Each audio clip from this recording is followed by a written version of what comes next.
So, you ever wonder what's really going on inside your favorite app? When you tap a button, what actually happens?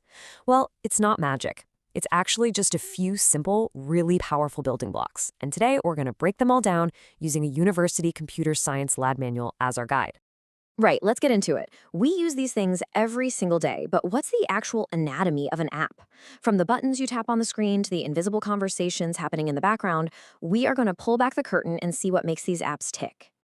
Okay, let's start with the part we all know best, the front door. This is everything you can see, everything you can touch and interact with. In the programming world, they call this the user interface, or just UI for short. And here's a perfect example, a simple login screen. This is what's called a graphical user interface, or a GUI. The lab manual uses this exact screen to show us our very first building block. It's the visual gateway to everything the app can do. So how do you even build something like this? Well, it's actually a super logical step-by-step process.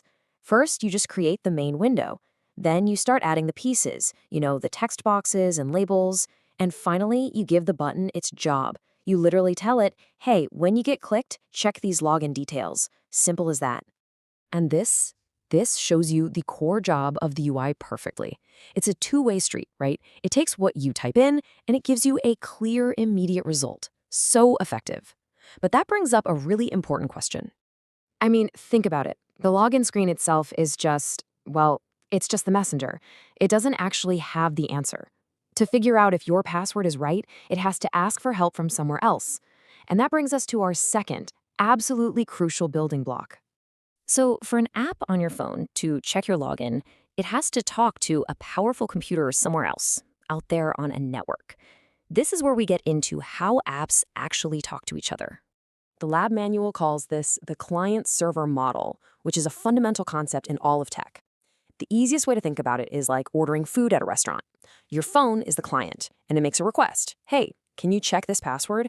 And some remote computer, the server, is like the kitchen. It gets the order and sends back the answer. So in the lab, they actually show two completely separate programs, and they have very different jobs. You've got the client, who is the one that kicks things off and sends a message, and then you have the server, whose entire job is to just sit there and listen for those messages, and then, of course, respond.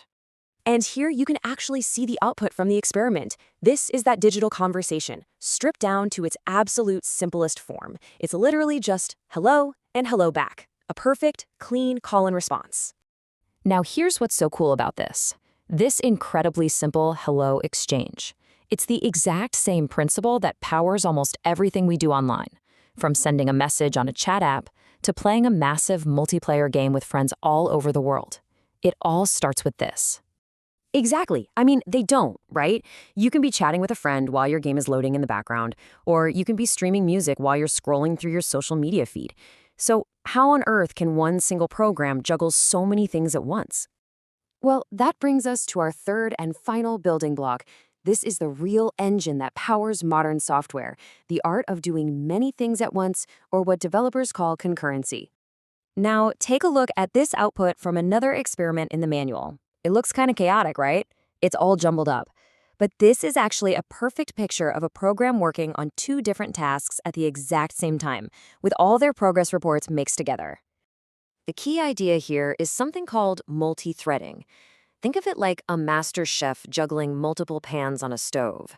The chef gives each pan just a little bit of attention, really fast, one after the other, so all the dishes cook at the same time and nothing gets burned. That is exactly what your app is doing with different tasks. And this ability to juggle is absolutely critical.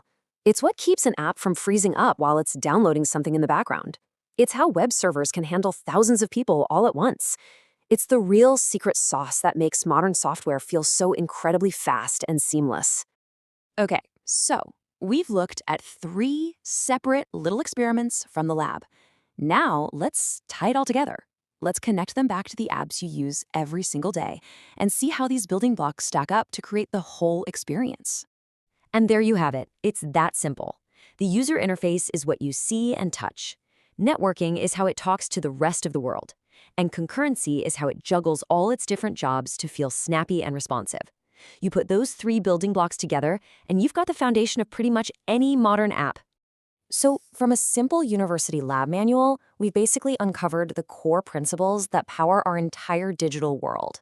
It really just goes to show you that even the most complex technology we use every day is often built from just a few simple, powerful ideas. Pretty amazing when you think about it.